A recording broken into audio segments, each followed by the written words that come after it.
Bienvenidos a Currículum sin filtros, el podcast donde hablamos de educación sin palabras complicadas y con un poco de humor, porque si no, después de hablar del currículum, necesitamos terapia.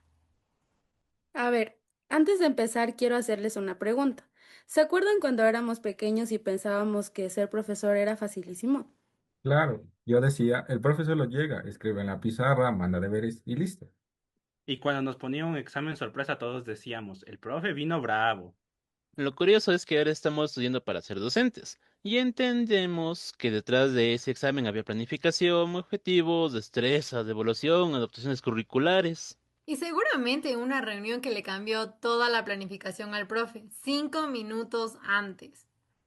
Por eso decidimos investigar qué pasa realmente con el currículo, pero no desde un escritorio, sino preguntándoles a quienes lo viven todos los días, los docentes. Nuestra investigación se realizó en el Colegio Militar Eloy Alfaro, ubicada en la avenida Orellana y Amazonas, en el Distrito Metropolitano de Quito. Una institución que cuenta con aproximadamente 2.700 estudiantes. Y cerca de 150 docentes que trabajan desde inicial 2 hasta bachillerato.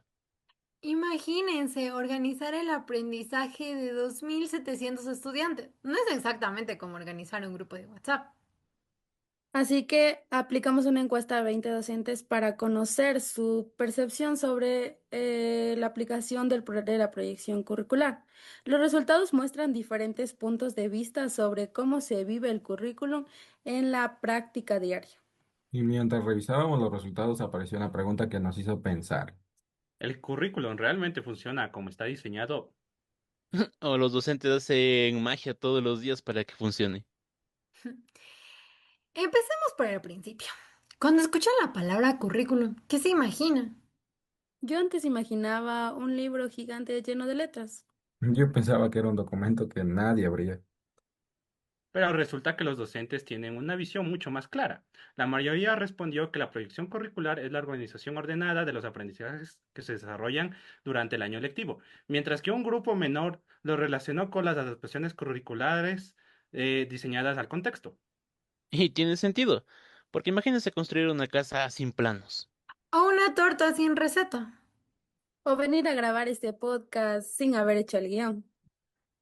Un desastre.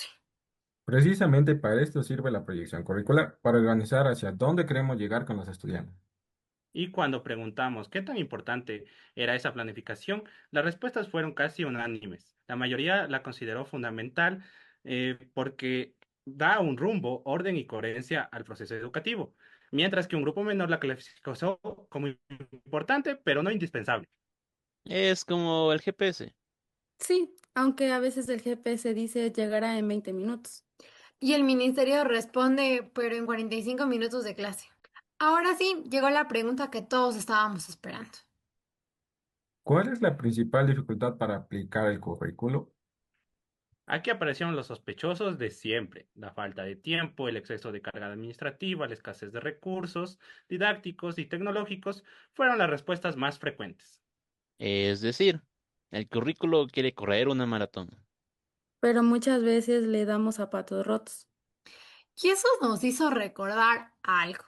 ¿Se acuerdan cuando éramos niños y pensábamos que el profesor salía de clases y ya se iba a descansar? Después descubrimos que cuando terminaba la clase, empieza la planificación, la revisión de tareas, los informes, las reuniones. Y uno que otro formato que aparece de la nada.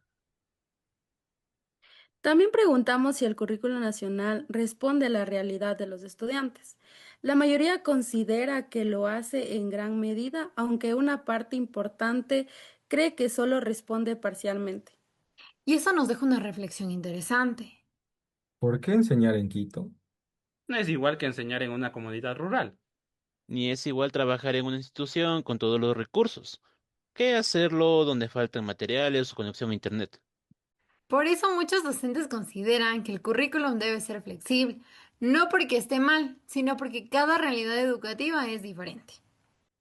Luego preguntamos, ¿qué es lo más importante al momento de planificar? Muchos docentes respondieron algo que nos gustó muchísimo. Lo más importante es garantizar el desarrollo de las destrezas con criterio de desempeño y atender las características y necesidades de los estudiantes. Eso quiere decir que Antes que pensar en terminar el libro, piensen en que el estudiante realmente aprenda. Y ahí me acordé de cuando éramos pequeños. A ver, ¿qué hiciste ahora? ¿Se acuerdan cuando algunos memorizábamos todo para el examen? Y al día siguiente ya no nos acordábamos de nada. Pues justamente las destrezas buscan lo contrario, que el aprendizaje permanezca. Pero llegó otra pregunta complicada. ¿Cuál es el mayor reto para implementar el currículo? Aquí aparece un enemigo muy conocido. La diversidad de ritmos de aprendizaje, seguida del tiempo insuficiente para desarrollar todos los contenidos y las limitaciones de recursos. Porque seamos sinceros.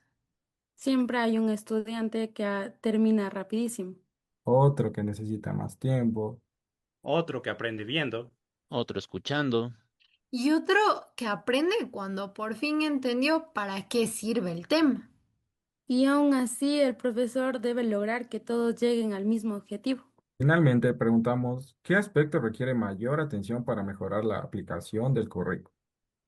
Las respuestas fueron muy claras. Los docentes priorizan el acompañamiento pedagógico en el aula y el acceso a recursos tecnológicos, además de la capacitación continua.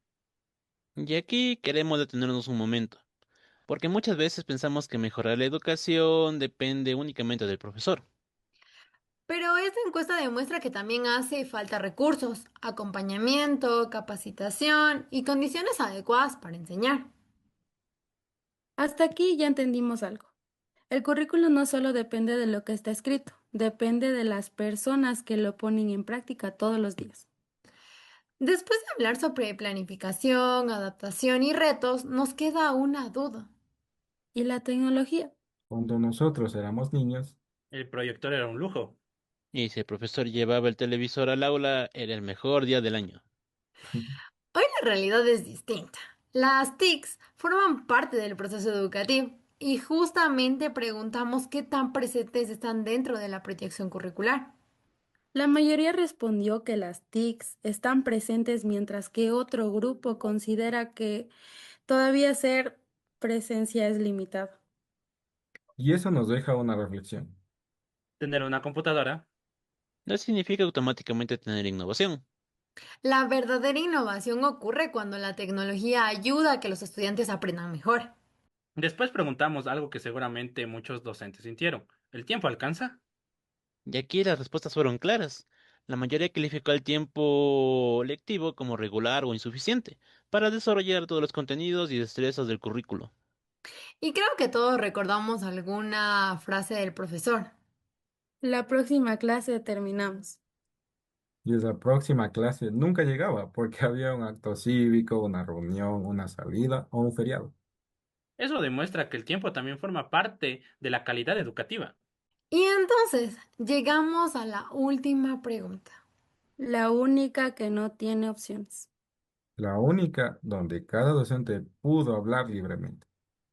Les preguntamos, si pudiera hacer una recomendación directa al Ministerio de Educación para mejorar el currículo nacional, ¿qué expresaría? Y aquí ya no encontramos porcentajes, encontramos voces. Algunos docentes pidieron un currículum más flexible, que pueda adaptarse mejor a la realidad de cada institución y de cada estudiante.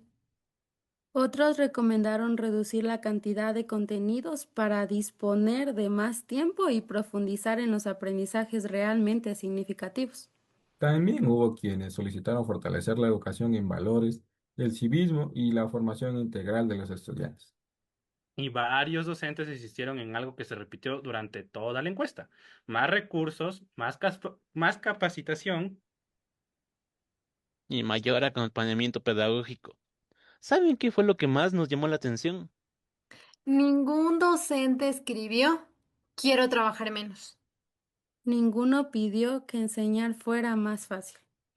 Lo que pidieron fue algo mucho más importante. Poder enseñar mejor. Después de escuchar a 20 docentes, entendimos que el currículo no es simplemente un documento, es una guía. Pero una guía por sí sola no transforma la educación. Quienes realmente transforman la educación son las personas. Los docentes que planifican. Los estudiantes que participan.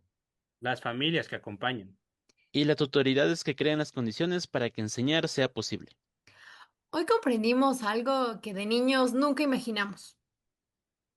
Cuando un profesor entraba al aula, nosotros solo veíamos a alguien con un marcador en la mano. Ahora sabemos que detrás de ese marcador había horas de planificación, decisiones, responsabilidad y el compromiso de formar a personas. El currículum puede escribirse en muchas páginas. Pero la verdadera educación se escribe todos los días dentro del aula. Porque educar no es únicamente cumplir un currículum, es construir oportunidades para transformar vidas.